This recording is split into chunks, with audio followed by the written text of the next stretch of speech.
Welcome, ladies and gentlemen, to another episode of The Evolution of Loki. This time we're talking about Thor Ragnarok. I'm your host, the God of Quizzes. He's the God of Vix, and he is the God of Bonnets down right there below me.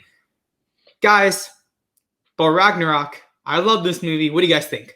This movie was fun. This movie was a lot of fun. They sat there and said, "What can we do to make this movie?" I know we're just going to Loki. They said, "What can we do with this movie?" And the director said, "Make it fun." And that's what they did with this movie. Facts. Yeah. Facts. Well, I agree 1,000%. This one was actually entertaining. It was much better. I was finally into Thor. This one I didn't go see at the theater, but I wish I would have. I really just liked the way that they evolved this story. From Odin to Loki to wait, is it Hera? Hela, goddess of death. Hela, yeah, like she brought it. Yeah, and brought it well. Yeah, well, I'm just gonna give its brief placing in my rankings. It is ranked number 6, right in between Iron Man on the top side, and below it is Doctor Strange. Ooh. In my rankings of MCU films. I love this movie. Let's talk about it a little bit. Let's get through the basics. This movie was directed by the great Taika Waititi, Oscar Award winner for the screenplay Jojo Rabbit last year at the Academy Awards in 2020. Of course, it's produced by Kevin Feige, and it is starring Chris Hemsworth, Tom Hiddleston, Cate Blanchett, Idris Elba, Jeff Goldblum, Tessa Thompson, Carl Urban, Mark Ruffalo, Anthony Hopkins. Man, the Thor movies have such good casts. The first one without Jane Foster and Kat Dennings' character Darcy. They're not in this. This film takes us to the planet of Sakaar after the goddess of death Hela shows up and sends Thor and Loki to that planet as they're making their way back through the Bifrost. She gets them out. And let's talk about Loki. Loki ends up on the planet Sakaar about 2 weeks prior to Thor, I believe was what they say the timeline is, due to space portal, wormhole, whatever it is.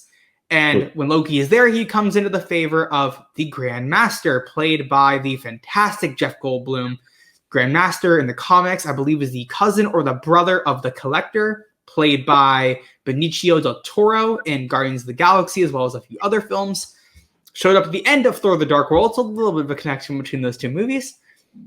And as we see Thor is going to fight the champion, it is Mark Ruffalo's The Incredible Hulk. They're going off of the Planet Hulk storyline from a few years ago in the comics and the animated movie.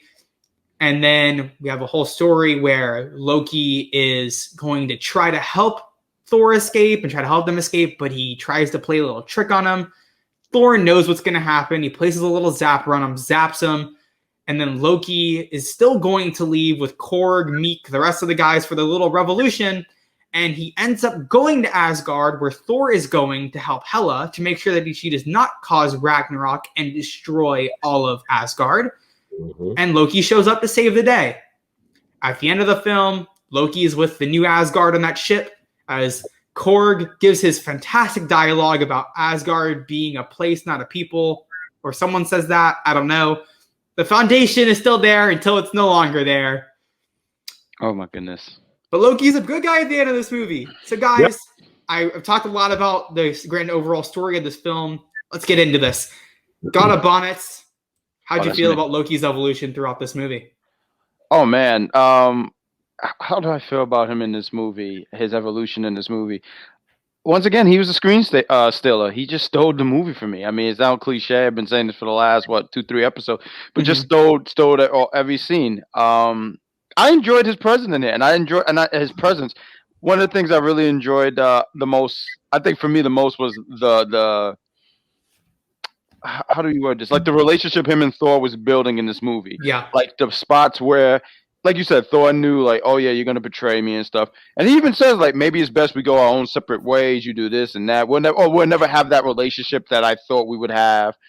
And I love this scene where he sits here and says, "Let's do help," or call for help. Yeah, the call for help. He doesn't want to do it. He don't want to do it, and when he does it, he says, "It's just so embarrassing." Like I love the relationship that was really being portrayed. Like that scene alone for me, made me a big fan. So yeah, Vic, I forgot to mention that at the beginning of this movie, if we go back to the end of Thor: The Dark World, he's impersonating Odin. Thor makes his epic return back to Asgard after being gone for about 3 to 4 years, Oh, right. and he finds Loki to be playing Odin. He knows immediately once we see Matt Damon and the younger Hemsworth brother, not Liam, the other one. I don't know his name, unfortunately. It's like Hunter or something.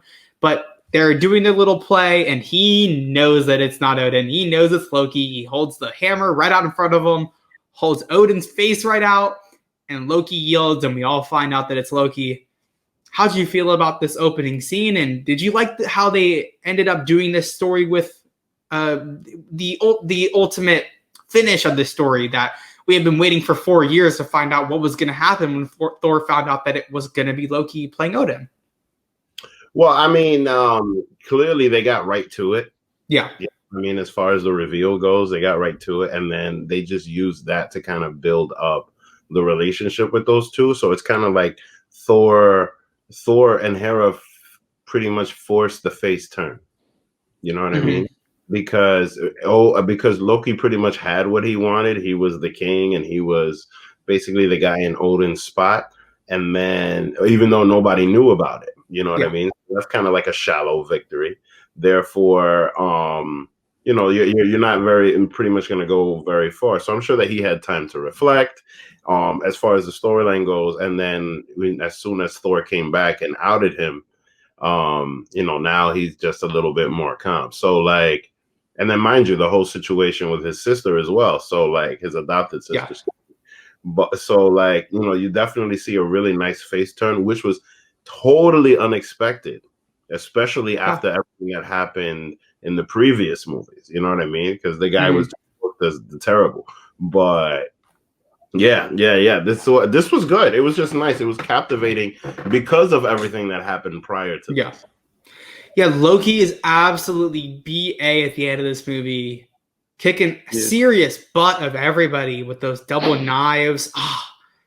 Loki was great at the end of this movie. But I mean, even at the beginning, we had that very emotional scene with Odin saying the line that we eventually do hear, that Asgard's not a place, it's a people. And he wants it to be set up in Norway, which we'll eventually see in Avengers Endgame. We'll see that come back into play as well.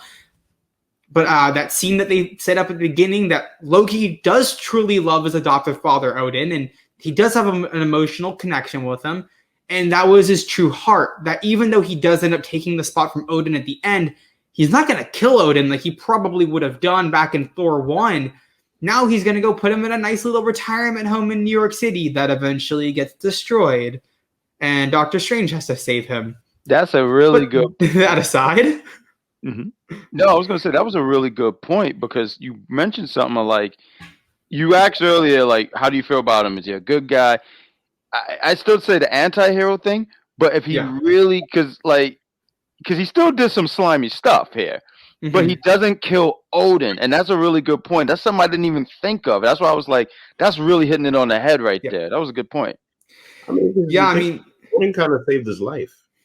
Who knows what it would have turned into if he was one of those ice people?